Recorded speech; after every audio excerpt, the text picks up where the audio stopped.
দুপুর ১টা নিউজে সবাইকে আমন্ত্রণ। সাথে আছি আমি নাফিস আব্দুল্লাহ। বদলে ফেলেছি, এবার আপনিও বদলে ফেলুন। একবার প্রাণ গুঁড়া মশলা ব্যবহার করেই দেখুন। পোস্টাল ভোট বিডি অ্যাপে ৩ দিনে ৮,২০১ জন ভোটার নিবন্ধন করেছেন। এর মধ্যে পুরুষ ৭,৫৮১ জন ও নারী ৬২০ জন। শনিবার বেলা ১১টায় পোস্টাল ভোট বিডি নিবন্ধন অ্যাপ থেকে এ তথ্য মিলেছে।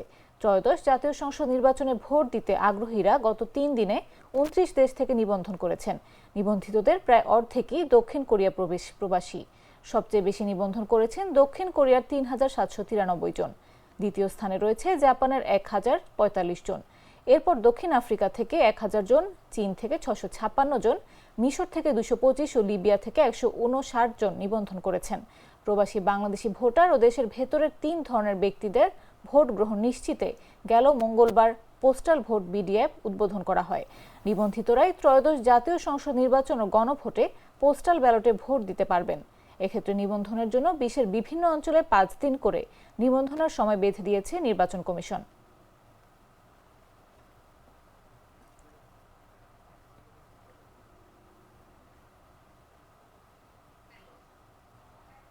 আমদানির পাশাপাশি দেশীয় বেসরকারি 4টি সিআরইউ ক্যাথলেটিক রিফর্মিং ইউনিট রিফাইনারি থেকে জ্বালানি তেল কিনে বিক্রি করে বাংলাদেশ পেট্রোলিয়াম কর্পোরেশন বিপিসি। এ কার্যক্রমে অনিয়মে বিগত অর্থ বছরের মার্চ থেকে মে পর্যন্ত ৩ মাসে বিপিসির গচ্চা গেছে প্রায় ২৮ কোটি টাকা। এসব তেলের ক্রয় মূল্য নির্ধারণের সরকারি আদেশ তোয়াক্কা না করে দেরিতে প্রজ্ঞাপন জারি করে বেসরকারি প্রতিষ্ঠানগুলোকে সুবিধা দেওয়ার অভিযোগ উঠেছে বিপিসি সংশ্লিষ্টদের বিরুদ্ধে। অভিযোগ ওঠার পর বিপিসি তদন্ত কমিটি গঠন করলেও ১৫ দিনের ওই কমিটি ৩ মাস পর বিষয়টি স্পর্শকাতর উল্লেখ করে তদন্তে অপারগতা জানিয়েছে। তদন্ত কমিটির আহ্বায়কের দাবি, অপেক্ষাকৃত ঊর্ধ্বতন কর্মকর্তারাও প্রাইসিং কমিটিতে রয়েছেন, আবার সদস্য সচিব হিসেবে আছেন সমপদবীর সহকর্মী। যে কারণে অভিযোগের বিষয়ে সংশ্লিষ্টদের জিজ্ঞাসাবাদ করতে না পারার কারণে তদন্তে অপারগতা প্রকাশ করেন তিনি।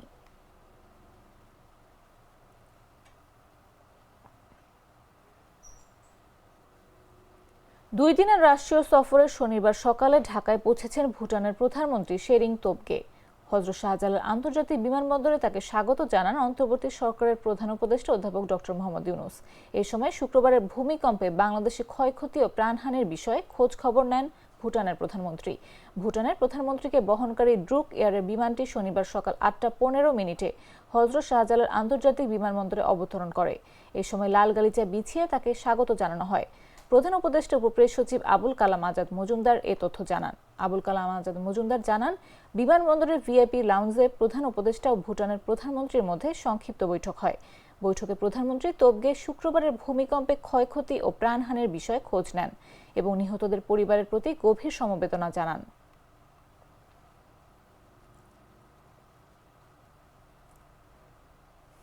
এদিকে বাংলাদেশের সফররত ভুটানের প্রধানমন্ত্রী শেরিং তোবগে শনিবার সাভারের জাতীয় স্মৃতিসৌধের মুক্তিযুদ্ধের শহীদদের প্রতি শ্রদ্ধা জানিয়ে স্মৃতিসৌধের বেদিতে ফুল দিয়ে শ্রদ্ধা নিবেদন করেছেন। পরে তিনি দর্শনার্থী বইয়ে স্বাক্ষর এবং একটি গাছের চারা রোপণ করেন। প্রধান উপদেষ্টার উপপ্রেস সচিব আবুল কালাম আজাদ মজুমদার এ তথ্য জানান। রাষ্ট্রীয় সফরে আজ সকালে ঢাকায় পৌঁছান ভুটানের প্রধানমন্ত্রী শেরিং তোবগে। ভুটানের প্রধানমন্ত্রীকে বহনকারী ড্রুক এয়ারের বিমানটি সকাল ৮টা ১৫ হযরত শাহজালাল আন্তর্জাতিক বিমানবন্দরে অবতরণ করে।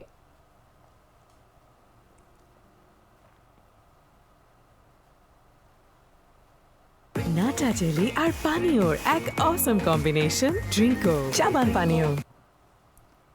বিএনপির যুগ্ম মহাসচিব ও লক্ষ্মীপুর ৩ আসনের সংসদ সদস্য প্রার্থী শহীদুদ্দিন চৌধুরী অ্যানি বলেছেন, বিএনপির রাজনীতিতে সব ধর্মের প্রতি সম্মান আছে, এটা একটা রংধনুর মতো।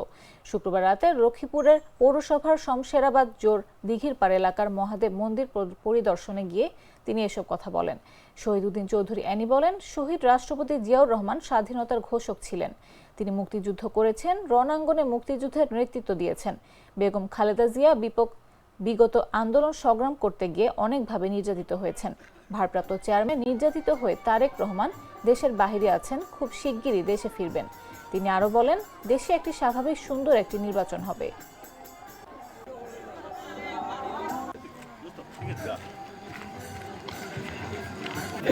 বিএনপির রাজনীতিতে তথা শহীদ রাষ্ট্রপতি জিয়াউর রহমান, তিনি স্বাধীনতার ঘোষক ছিলেন, মুক্তিযুদ্ধ করেছেন, রণাঙ্গনে মুক্তিযুদ্ধের নেতৃত্ব দিয়েছেন। এবং বেগম খালেদা জিয়া বিগত আন্দোলন সংগ্রাম করতে গিয়ে অনেকভাবে নির্যাতিত হয়েছেন। এখন আমাদের ভারপ্রাপ্ত চেয়ারম্যান জনাব তারেক রহমান দেশের বাইরে আছেন, নির্যাতিত অবস্থায় খুব শীঘ্রই দেশে ফিরবেন। দেশে একটা স্বাভাবিক সুন্দর নির্বাচন হবে, নিয়মতান্ত্রিক নির্বাচন হবে, নিরপেক্ষ নির্বাচন হবে, সবাই অংশগ্রহণ করবেন।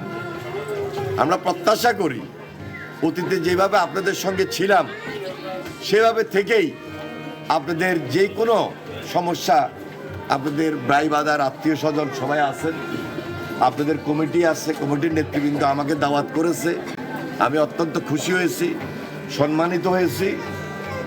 আমরা বিএনপির রাজনীতি এমনভাবে করি যে সকল ধর্মের প্রতি আমাদের একটা সম্মান আছে। এটা একটা রংধনুর মতো, একটা দেশের মধ্যে হিন্দু, বৌদ্ধ, খ্রিস্টান, মুসলমান, পাহাড়ি, আদিবাসী সবাই বসবাস করি, সবাই আমরা বাংলাদেশী। কুমিল্লা ৬ সদর দক্ষিণ আসনে জামাতে ইসলামী মনোনীত সংসদ সদস্য পদপ্রার্থী কাজী দ্বীন মোহাম্মদের নেতৃত্বে বিশাল মোটরসাইকেল শোভাযাত্রা অনুষ্ঠিত হয়েছে। এতে অন্তত ৫,০০০ মোটরসাইকেল অংশ নেয় বলে দলটির পক্ষ থেকে দাবি করা হয়েছে। শুক্রবার কুমিল্লা কেন্দ্রীয় ঈদগাহ মাঠ থেকে শুরু হয়ে শোভাযাত্রাটি কুমিল্লা নগরীর গুরুত্বপূর্ণ সড়কগুলো প্রদক্ষিণ করে এবং ঢাকা, চট্টগ্রাম, সুয়াগাজী নগরীর চকবাজার হয়ে নগরীতে এসে শেষ হয়। কর্মসূচিতে জামাতের বিভিন্ন স্তরের নেতাকর্মীরা অংশ নেয়। তাদের হাতে দাড়িপাল্লা প্রতীকের প্লেকার্ড দেখা যায়। এ সময় ছাদ খোলা গাড়ি থেকে সড়কের দুপাশে দাঁড়িয়ে থাকা মানুষদের হাত নেড়ে শুভেচ্ছা জানান কাজী দ্বীন মোহাম্মদ।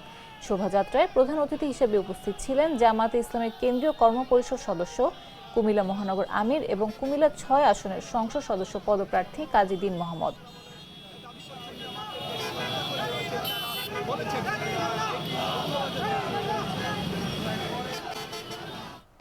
সিরাজগঞ্জ জেলা গোয়েন্দা পুলিশের হেফাজতে শাহাদত হোসেন নামে এক সন্দেহভাজন হত্যা মামলার আসামির মৃত্যুর অভিযোগ উঠেছে। শুক্রবার বিকাল ৩:৩০টার দিকে পুলিশ তাকে সিরাজগঞ্জে ২৫০ শয্যা বিশিষ্ট জেনারেল হাসপাতালে নিয়ে গেলে দায়িত্বরত চিকিৎসক মৃত ঘোষণা করেন। চিকিৎসকরা তার শরীরে আঘাতের চিহ্নের কথা বললেও পুলিশের দাবি শ্বাসকষ্টজনিত কারণে তার মৃত্যু হয়েছে। হাসপাতাল সূত্র জানায়, বিকাল ৩:৩০টার দিকে সিভিল পোশাকে একদল পুলিশ জরুরি বিভাগে শাহাদাতকে ভর্তি করেন। এ সময় তার হাতের আঙ্গুলে ক্ষত চিহ্ন ছিল। ক্ষত দেখে জানতে চাইলে পুলিশ সদস্যরা হাসপাতাল স্টাফদের পাবলিক অ্যাসল্ট বলে দাবি করেন। এরপর হৃদযন্ত্রের ক্রিয়া বন্ধ হয়ে তার মৃত্যু হয়। জরুরি বিভাগের চিকিৎসক হেমাদ্রি শেখর সাহার বলেন, ময়নাতদন্তের প্রতিবেদন ছাড়া এই মৃত্যুর কারণ নির্দিষ্ট করে বলা যাচ্ছে না। তবে মারপিটের ভয়ে হৃদযন্ত্রের ক্রিয়া বন্ধ হয়ে এ মৃত্যু হতে পারে বলে তার ধারণা।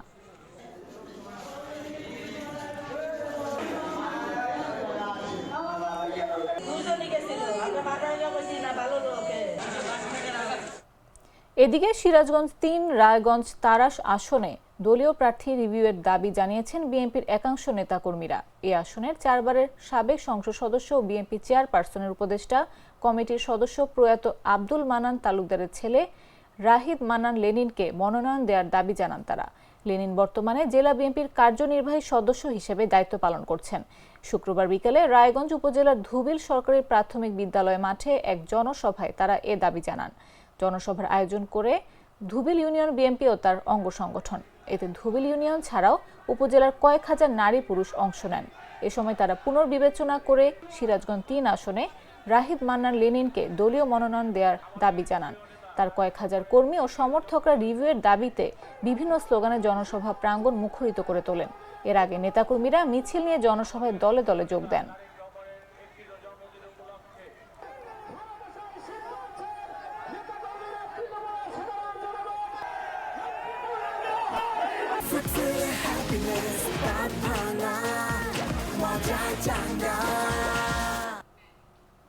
জানাবো আন্তর্জাতিক সংবাদ।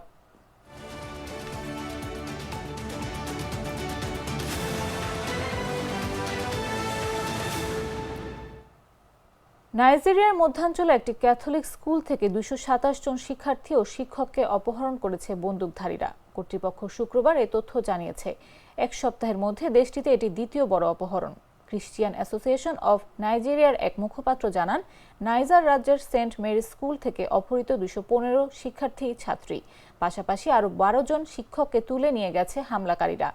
আফ্রিকার সবচেয়ে জনবহুল দেশটিতে নিরাপত্তাহীনতা ঘিরে উদ্বেগ বাড়তে থাকায় পাশের কাতসিনা ও মালভূমি রাজ্যের কর্তৃপক্ষ সতর্কতামূলক ব্যবস্থা হিসেবে সব স্কুল বন্ধের নির্দেশ দিয়েছে। নাইজার রাজ্য সরকারও বহু স্কুল বন্ধ ঘোষণা করেছে।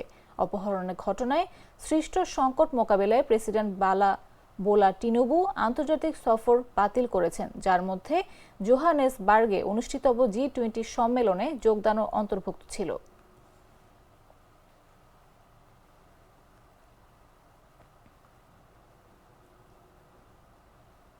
এবারে খেলার খবর।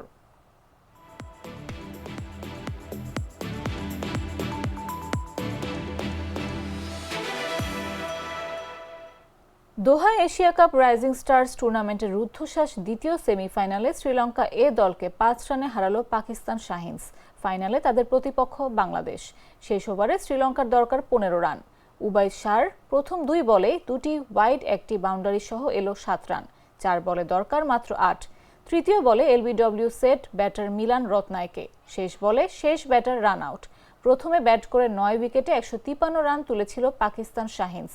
ওপেনার মাস সাদাকাত 11 বলে 23 রান করলেও একটা সময় 62 রানে 5 উইকেট হারিয়ে বসে পাকিস্তান। সেখান থেকে গাজী ঘুরি, সাদ মাসুদ আর শেষ দিকে আহমেদ দানিয়ালের ব্যাটে চ্যালেঞ্জিং পুঁজি পায় পাকিস্তান। মাসুদ 25 বলে 22, দানিয়াল 8 বলে 3 ছক্কায় করেন 22। ঘুরি 36 বলে 39 রানে অপরাজিত থাকেন।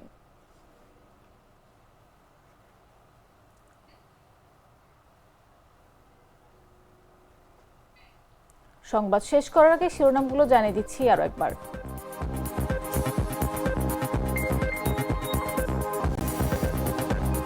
পোস্টাল ভোটিংয়ে নারী পুরুষ মিলিয়ে 3 দিন 8,201 জনের নিবন্ধন।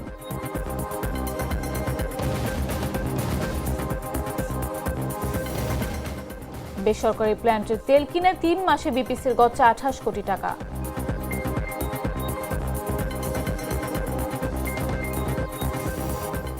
সাভার স্মৃতিসৌধে ভুটানের প্রধানমন্ত্রী শেরিং তোবগে শ্রদ্ধা নিবেদন।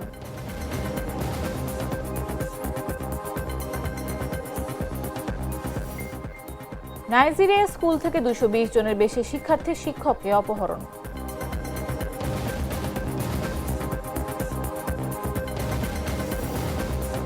এবং এশিয়া কাপ রাইজিং স্টার্সে শ্রীলঙ্কাকে 5 রানে হারিয়ে ফাইনালে বাংলাদেশের সঙ্গী পাকিস্তান।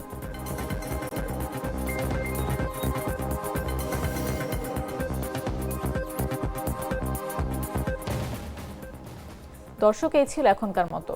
প্রতি মুহূর্তে সর্বশেষ খবর পেতে ভিজিট করুন jagonews24.com, ফলো করুন আমাদের ভেরিফাইড ফেসবুক পেজ এবং সাবস্ক্রাইব করুন জাগো নিউজের ইউটিউব চ্যানেল। এতক্ষণ সাথে থাকার জন্য ধন্যবাদ সবাইকে।